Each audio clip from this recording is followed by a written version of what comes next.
بسم الله الرحمن الرحيم. اللهم صل وسلم على سيدنا محمد وعلى اهله واصحابه اجمعين. كل سنه وانتم طيبين. طبعا عيد الاضحى على الابواب، هننضف مع بعض الممبار النهارده بطريقه سهله وبسيطه خالص. حتى لو عندك كميه كبيره هتخلصيها في ثواني. اول حاجه هنشتري الممبار. طبعا الممبار البلدي هو اللي بيكون لونه محمر معاكي كده. لا لما جبت الممبار ولقيت لونه احمر كده تعرف اللي هو بلدي، انما لو لقيتيه بيده وجربان كده بيبقى المستورد او ما بيبقاش طازه فريش. اول حاجه هنحاول نشيل الدهون اللي في الممبار من بره، بس خلي بالك وانت بتشيليها عشان ما تقطعيش الممبار معاكي، عشان هو لو اتفتح معاكي هيخر معاك الرز. فانت حاولي تشيلي الدهون بالراحه والممبار يفضل معاكي سليم.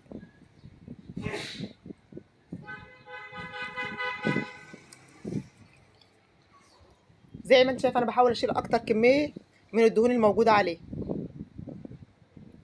هنبدا نقلبه. انت هتحطي صباعينك زي ما انا حطيتهم كده وهتقلبيه، هيتقلب معاكي بكل سهوله. انا بوريهولك كمان من بره وبالراحه خالص. طبعا لو لقيتها طويله زي ما انا هلاقيها دلوقتي هتشوفيني هتقسميها على قطعتين، او ممكن تعملي الحركه دي تحت الحنفيه، بس طبعا هيهدر منك ميه كتير.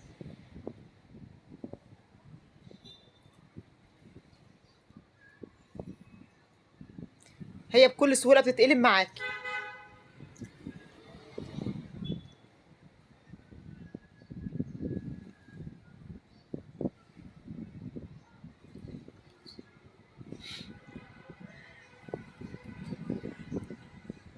وهو طبعا هيتقلب معاكي اسرع من كده، بس عشان التصوير فبتقلبي بطيء، انما لو لما بتصوريش هيتقلب معاكي بكل سهوله. او ممكن تعمليه بالميه زي ما انا بوريكي كده، بس طبعا الميه دي بتعمل بهدله وبتكلفك ميه كتير. هبدا اعمل معاكم قطعه تانية عشان اللي ما خدش باله من الاولانيه. انا بجيب فتحه الممبار وبتحطي صباعينك الاتنين وبتقلبي بالراحه زي ما انت شايفه كده.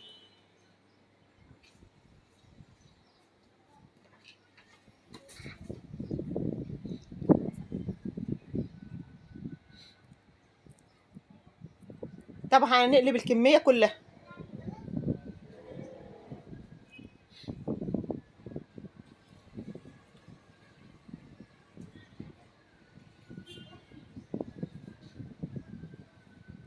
طبعا انا لقيتها طويله هضطر اقطع منها.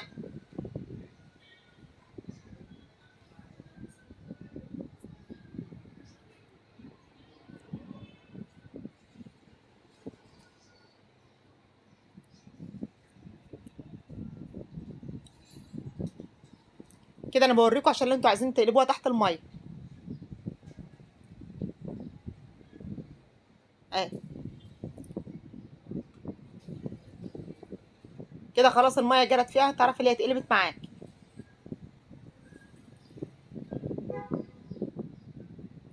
هوريك حاجتين دلوقتي ما يخطروش على بالك لتنظيف الممبار. طبعا المقصوصه دي بتاعت الطاق، او المقوره القطعه اللي فيها للتقشير. بس المقصوصه دي طلعت عندي واسعه، انت لو عندك ضيقه هتستعمليها، بس هي طلعت عندي واسعه شويه فما عرفتش انضف بيها. ف... فعملت بالمقوره الناحيه اللي هي بتبقى لتقشير البطاطس لتقشير الكوسه دي. شوفوا بتطلع كل حاجه معاك ازاي.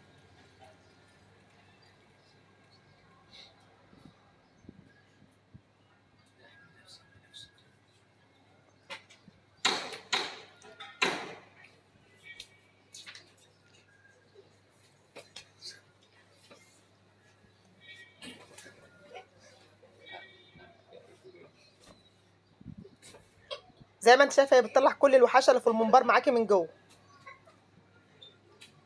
بالطريقه دي لو ممكن تعملي كميه كبيره ما تاخدش مني دقايق. انا بعمل كذا واحده معاكم عشان تشوفوها.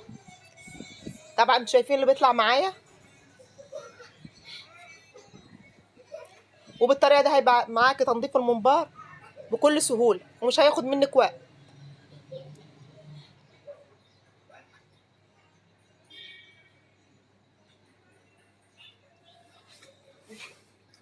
يعني بالطريقه دي تنظيف الممبار مش هياخد منك نص ساعه بتاع الذبيحه باذن الله، وبيطلع معاكي شكله زي الفل زي ما انت شايفه كده.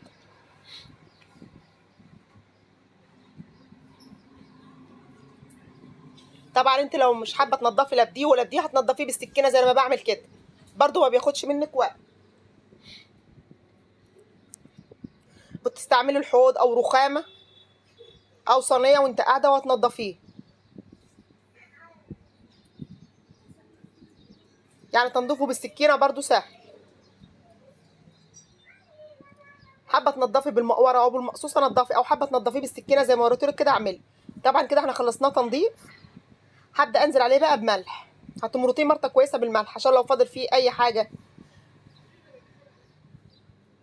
اي حته صغيره ما شفتهاش، اي حاجه ريحه زفاره، كله الملح ده هيخليها فل معاكي.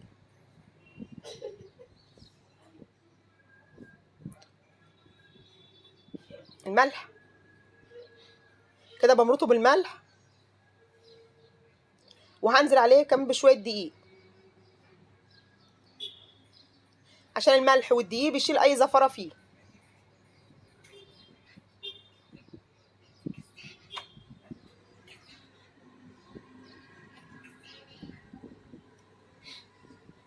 عشان كده كل ريحه الزفره اللي موجوده فيه مش هتلاقيه.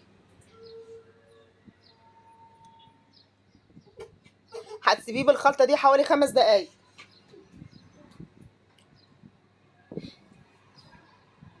وبعد بقى كده هتفتحي عليه الميه زي ما هتشوف دلوقتي وتشطفيه.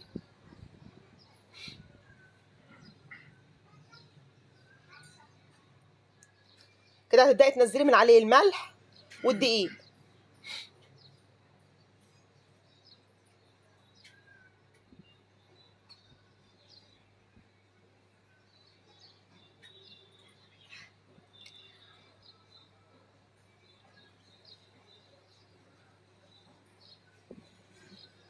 زي ما انتم شايفين احنا بنغسله غسله كويسه عشان ننزل عليه كل الملح وكل الدقيق اللي كان موجود فيه.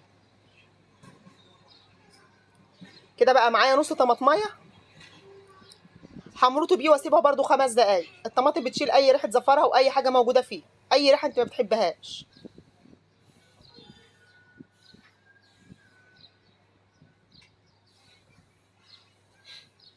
وممكن برده تعصري عليه ليمون. كده خلاص انا سبته، ممكن تسيبيه 5 دقايق او 10 دقايق. كده خلاص انا غسلته كويس. بعد ما ركنته شويه هبدا بقى اشطفه وهتحطيه بقى في المصفى عشان يصفي اي ميه فيه.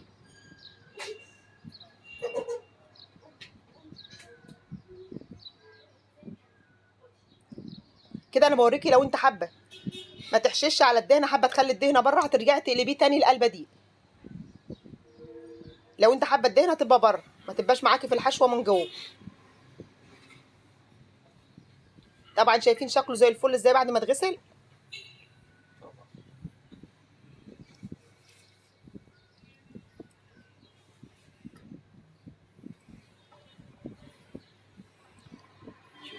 شكله بقى وشكله بيض معانا ونضف خالص وما خدش مننا اي مجهود في التنظيف.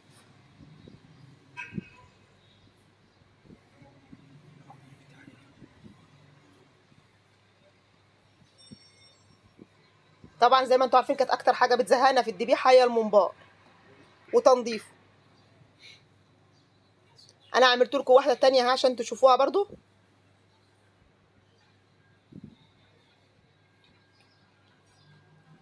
وطبعا انا كنت منضفاها معاكم قبل كده بطريقه تانية غير دي، ممكن تدخلي على القناه وتشوفيها، واي طريقه فيهم تعجبك اعملي بيها. ويا رب الطريقه دي تكون سهله وبسيطه وتجربوها. وما تنسوش اللايك والاشتراك وتفعيل الجرس عشان يوصلكم مني كل جديد. مع السلامه. اللايك وشير سبسكرايب كمان تشيل اشهر واستقبل ده اكتر من 1000 لايك. وانتوا ده حبايبي، باي باي. اللهم صل وسلم على سيدنا محمد وعلى اهله واصحابه اجمعين. طبعا احنا عملنا مع بعض تنظيف الممبار، فهنحشيه مع بعض كمان بخلطه جبار هيطلع معاكي في منتهى الجمال. كل اللي هياكله عندك هيشكر فيه. اول حاجه معايا بصلايه، انا بحب اخرطها على ايدي بتكون اجمل. ومعايا ربطه خضره على شبت، ومعايا عصير طماطم، ومعايا رز. اول حاجه هنزل بالملح والفلفل والكمون والكزبره وبهارات اللحم ومكعب مرق الدجاج. لو مش حابه تحطي المكعب ما تحطيش. كل ده همرط بيه البصلايه لحد ما احس ان هي دبلت معايا. احنا هنعمل الخلطه المره دي ني في ني، لان الجو حر زي ما انتوا عارفين، والممبار بيطلع كده اجمل. انت لو بتحبيه مسبك سبكيه نفس الطريقه، بس هتسبكيه. وكده نزلت بالخضره برضو حمرتها مع البصل والبهارات.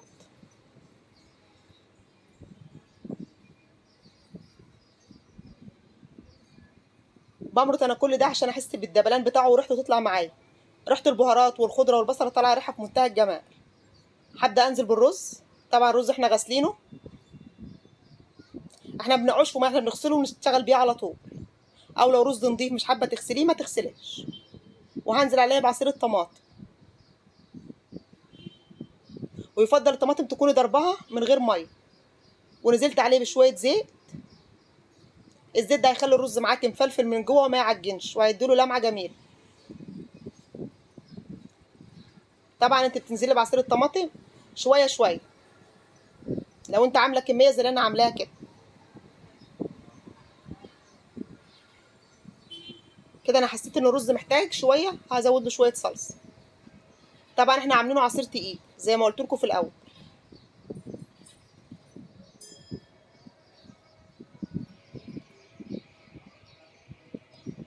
طبعا ده الممبار اللي احنا طبعا كنا منضفينه مع بعض ومغسلينه وخلينه زي الفل. هنبدا نحشيه، بتحطي صباعينك فيه كده بكل سهوله، وتبداي تحشي بايدك التانيه بالراحه. او لو ما تعرفيش كده هتحشيه بالام، او لو ما عندكيش هتعملي ببق ازاز، اللي هي ازازه الحاجه الساقعه العاديه. هتقصي بق ازازه وتشتغلي بيه. بس بالطريقه دي بيكون اسهل معاكي وما بياخدش منك وقت. انت بتحطي صباعينك وبتفتحيه، وتبداي تحشي على طول بايدك التانيه بكل سهوله.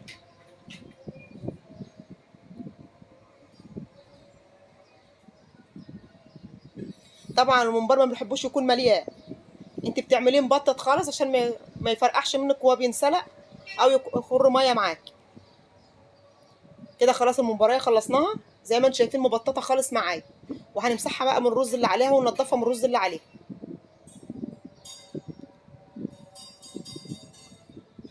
زي ما انتم شايفين الرز يعتبر جنب بعض. دي اللي محشيه والدهنه بره.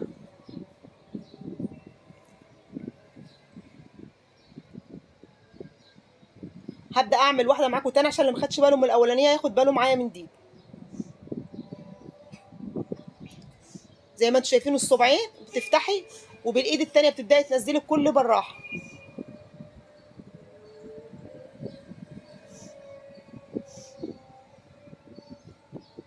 ما بياخدش منك اي وقت، وفي دقايق بتكوني مخلصه الكميه كلها.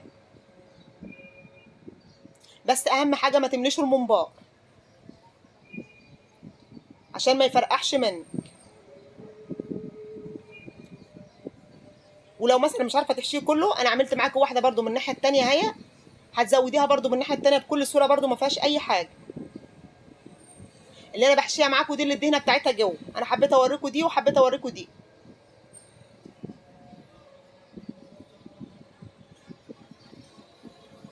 دي انا ما قلبتهاش، انا سبت الدهنه بتاعتها جوه زي ما هي، سواء حبه كده او حبه كده، ده حسب ما انت بتحبيه. كده انا خلصت الكميه كلها، ومعايا ميه بتغلي على النار. هنزل فيها ببصلايه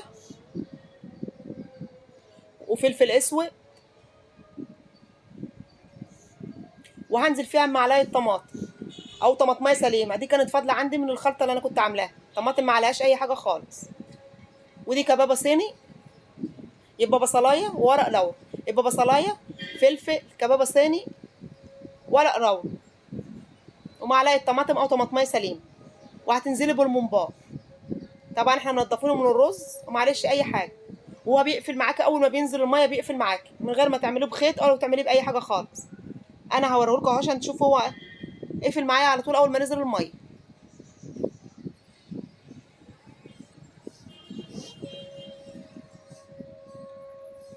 اول ما بينزل بيقفل معاك، ما بياخدش وقت.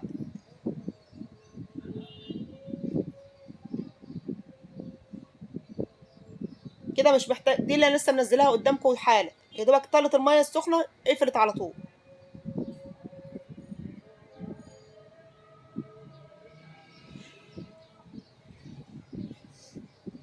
كده هنزل بالكميه كلها، وملحوظه، رك الممبار ما يبدا يغلي وهدي عليه النار، عشان لو سبت النار عليه عاليه وبدا يغلي معاكي كتير ممكن يفرقع منك. فانت هدي عليه النار وسيبيه زي ما بنسلق اللحمه بالظبط. كده خلاص الممبار استوى. انت بتشوفي من الجنب كده، بتعملي بالمعلقه تلاقيه اتقطعت معاكي، تعرفي اللي هو استوى على طول. طبعا هو كده استوى. هبدا انشره بقى في المصفى. شايفينه الشوربه بتاعته لونها معايا في منتهى الجمال وصفرة وصافيه ازاي؟ لان طبعا احنا كنا فاردين الحشو وكنا منضفينه من الرز من بره، ما كناش حاشين الممبار معانا كتير. كده حطيت الزيت يسخن على النار وهبدا احمره معاك. طبعا انا كنت حاطاه في المصفى عشان يصفي اي ميه فيه، عشان ما يعملش عشان ما يفرقعش معاك وانت بتحمريه. طبعا بقى انت بتنشليه وتسيبيه. لو هتتغدوا كلكم مره واحده بتحمريه مره واحده وتتغدوا او تاكلوه. هتاكلوا على مراحل، فانت بتسيبيه من غير تحمير لساعه الاكل على طول. وتحميره ما بياخدش في اي وقت. يعني لسه اللي انا حطيتها في الاول خلاص اخدت اللون الذهبي معايا.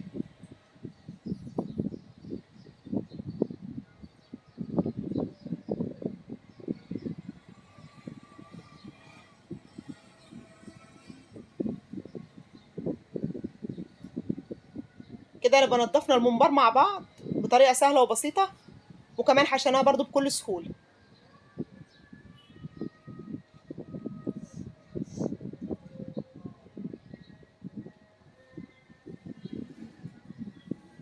والرز طالع من جواه مفلفل وطعمه في منتهى الجمال. وهوريكم الرز جواه برضو.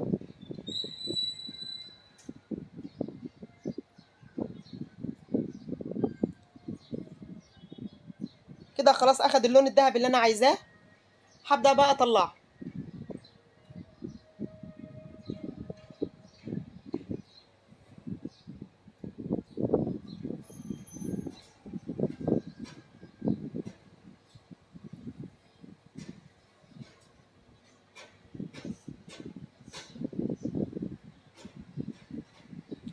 وده خلاص شكله بعد انا ما حمرته طالع لونه في منتهى الجمال. وهتعملوا له بقى خلطه ترشها معاه عليه، ريحته هتجيب معاكي لاخر الشارع. معايا شويه ملح وفلفل ورشه كزبره وشويه بهارات لحم. رك ما يطلع معاكي تخلصيه تحمير ويطلع سخن، هترش عليه على طول، عشان السخونيه بتاعته هتخلي البهارات دي تطلع ريحتها معاكي.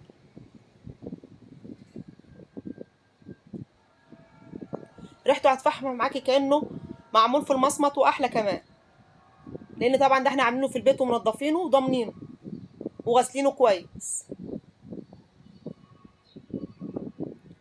هكسر معاكم واحد دلوقتي اوريكم من جوه شكلها عامل ايه.